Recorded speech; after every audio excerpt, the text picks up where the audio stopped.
Welcome back to another technical deep dive here in the debug zone. Today we're tackling a big question and breaking it down with insights from other users. Hopefully this clears up some misconceptions and helps you get the answer you need.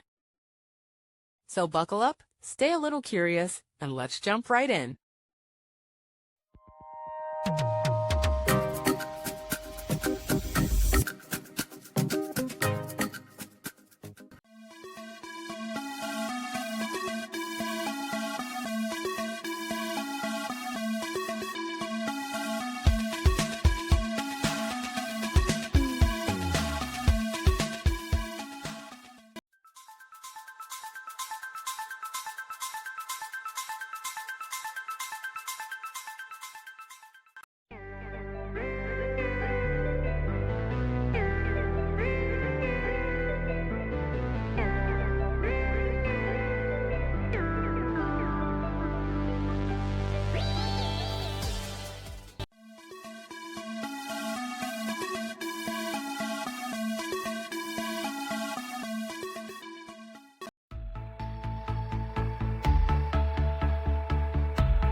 And that's a wrap.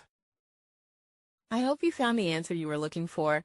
If you did, take a second to hit that subscribe button. It really helps out. And let me know in the comments which solution worked best for you. See you next time in the debug zone.